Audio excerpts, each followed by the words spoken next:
So Trump says he will use the military for mass deportations. I want to start by asking, is that even legal? Can he use the military within the US? Well, again, we have several laws in place that restrict the authority of the president to use the military. Um, uh, well, let me back up since I'm going to cut and paste. Um, the short answer is yes, the president has authority to use the military to a certain degree to assist in his goal of deporting illegal aliens from this country. So yes, he does have a degree of authority. That authority is limited somewhat by a 1878 law called the Posse Comitatus Act that says that the federal military cannot be used to enforce domestic law or used for domestic law enforcement. And this act was passed in the wake of the abuses of federal soldiers in the South during Reconstruction. And it's really part of a core American value. So in other words, the Posse Comitatus Act does restrict the president to some degree, but it's not a constitutional provision. It's simply an act of Congress passed in 1878. There are exceptions to the Posse Comitatus Act, however, that have been used many times in the past, and the court has recognized those exceptions. And primarily that deals with support functions. So the president can use the military without violating the Posse Comitatus Act to provide logistical support to domestic law enforcement. And many presidents, Democrat and Republican, over the years have used that clause. So in other words, the military can be used to do transportation. They can be used to supply support activities. They can be used for processing activities. They just can't be directly used to arrest and detain individuals.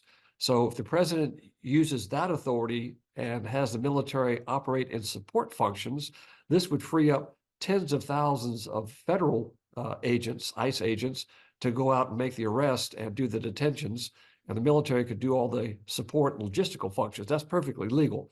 However, I can guarantee you that people that oppose President Trump will go to a federal judge and seek an injunction alleging that he's violating the Posse Comitatus Act. We saw this during the Trump travel ban during the first administration. Ultimately, that went up to the Supreme Court, and the Supreme Court ruled that the president had that authority. So if the president uses the military in support functions, that's perfectly lawful. And if you can find one federal judge to try to stop it, it'll be quickly met in the courts. It'll be overturned. And I think the Trump administration realizes that with his team of lawyers, that he's going to get a lot of lawsuits filed automatically, whatever he does. And I think they're well prepared to respond to those lawsuits. Now, there's another act under American jurisprudence called the Insurrection Act. Both of these acts are passed by Congress. That does give the president authority directly to use the military to quell an insurrection. And then, of course, you've got to define what is an insurrection. It depends, of course, on what emergency powers the president is going to seek when he takes office, whether he's going to make an emergency declaration regarding the millions of illegal aliens in this country. And again, the hundreds of thousands that have criminal records that were let across the border. And what he's going to do. I would predict that the president is not going to directly use the military to enforce deportation. He's going to let ICE do that. Congress has authorized ICE to do that. They've been doing that for decades. They've slowed down under the Biden administration, that's true. And he'll simply use the military to provide logistical backup, which does not violate any federal law. It does not violate the Posse Comitatus Act, but it would free up tens of thousands of ICE agents from their desk jobs to go out and make the arrest, detain, and transfer out of the country. Now, I have a question. With the National Guard, is that different? Because usually National Guard responds within the country domestically. So if he chose to use the National Guard, could he use them to directly arrest and deport these immigrants? Right. That's an interesting question because every state has a state National Guard. And they operate under what's called Title 32, which means they're not under the authority of the president, they're under the authority of the governor. And the governor can direct the National Guard to make arrests and do those types of activities. That doesn't violate the Posse Comitatus Act, which is a federal law. The president can federalize the National Guard during an insurrection at a request from the state governor. And that's happened in the past. It's happened in California during the Rodney King riots. So it has happened where these troops are federalized. But that has to be a civil disturbance, an emergency of some sort. I don't think the president is going to do that. If he does federalize National Guard, again, I predict that he's going to use those as a backup mechanism to the ICE agents. So the ICE agents will actually be doing the arrest and the detention. And the National Guard, if they're federalized or federal soldiers, they'll simply be providing transportation, logistical support, building facilities, again, doing a lot of the paperwork. But the federal courts have ruled as long as the military does not directly involve itself in arrest and detention, anything else they do to provide assistance to law enforcement does not violate the Posse Comitatus Act. But again, it's going to be challenged. I mean, we all know that. His opponents are going to go straight to a federal judge that's sympathetic to them. They're going to get an injunction. But I think the Trump team is ready with their legal arguments to show that this is perfectly lawful. The injunction will be stayed. It'll make its way up to the Supreme Court probably within a year, and it'll be ruled constitutional. So if these mass deportations happen from a legal standpoint, what do you think would be a reasonable timeline? Well, you've got, nobody knows how many millions of people are illegally here. In other words, every person that came into this country that didn't process through the correct channels is illegally here. We don't know how many gotaways there are. We have literally an unknown number of people that have already been adjudicated by a federal judge that you must be deported. They're still here. So it's a massive problem. It's not going to be solved overnight. It could be a continuing process for many, many years. But I think once the signal is set out that this administration is serious about enforcing the law, I think you'll see a lot of people that will simply self-deport. They'll realize that they need to go back to their country of origin. If they have a legitimate claim for asylum, they'll file that paperwork. They'll stand in line like everybody else that does it legally, and we will process that in a legally orderly manner because, again, no one's above the rule of law, and yet we have millions of people that are here in violation of our own rule of law, and the previous administration simply, in my opinion, turned the other way, allowed these things to occur.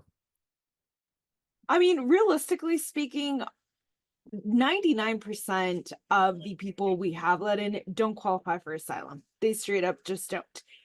What I do know is that tracking them, right, and deporting them is going to be quite difficult. They're obviously not going to report. They're not going to show up to be deported. What would be a realistic way for the Trump administration to track these people down to get them out of the country?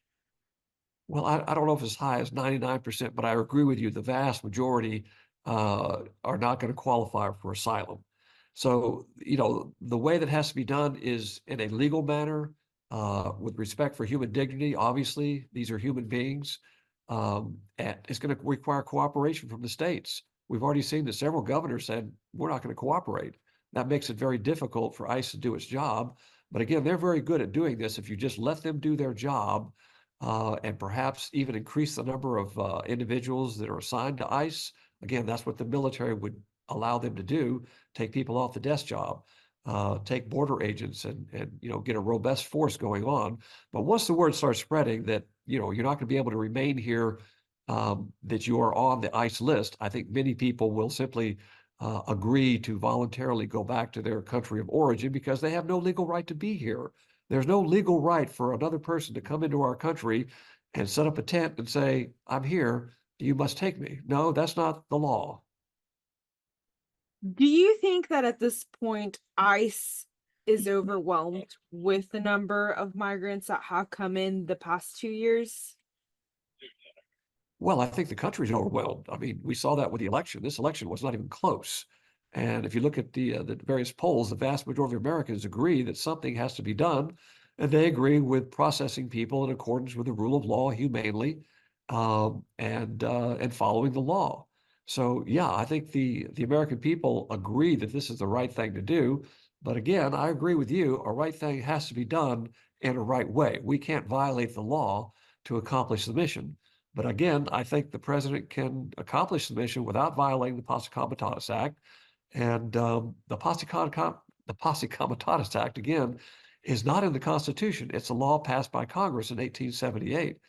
Congress can pass a new law giving the president broad authorities. In the Constitution itself, under Article 2, it simply says the president is the commander in chief. It's kind of silent on his powers to use the military domestically. We know that it was used, after the Civil War to enforce domestic criminal law, and that was the rub. A lot of people didn't like that, North and South, and they said this is not what we want. We don't want the military enforcing domestic criminal law. That's why the law came into being. So I'm a supporter of the Posse Comitatus Act. I would be much more satisfied if the president would take the approach not to try to bend it or to declare this some type of an insurrection under the Insurrection Act, but just use the exceptions to the Posse Comitatus Act that are acknowledged by our courts, and that is you could use military, federal military, or you can federalize the National Guard, have this supply the support function to our ICE agents. That's not illegal, and it would free up thousands of ICE agents to go out and do their job. Would it be easier if he got with, let's say, states like Arizona and Texas who are in favor of using the National Guard for immigration purposes? Would it maybe be a faster route if he got with those states first? And I mean, Texas is already using the National Guard at the border, right? Would it be faster for him to get with those states first while everything else is in the works to either use the military or federalize the National Guard? Well, again, it's the assistance of state and local governments is critical to accomplish the mission of deporting individuals that are, number one, the administration has said we're going to deport criminals first. And Texas is all, with that. Arizona, the governor there has said she's going to do everything to resist the deportation of individuals from her state. And that's going to be a tougher, approach. But the red states that are open to this issue, it's going to be a much smoother process. Some of the governors, California, Arizona, I think Illinois, that have expressed a great reluctance to assist, it's going to be a harder time. There's no question about that. And so if you are an individual that is not entitled to be in this country, you're going to probably migrate to those states to try to find a safe haven. But it's going to be quite a traumatic episode for the next couple of years. But then again, we've been traumatized in the last 4 years by millions of people coming in here, catch and release, and our court dates are backed up for decades now. The system cannot operate that way, and it has to be overhauled. I agree that Congress has to step up and pass some reasonable, sensible legislation that works. We got to secure the border.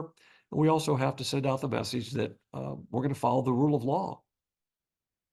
Is there something I haven't asked you or touched on that you think is really important for people to know when they hear this?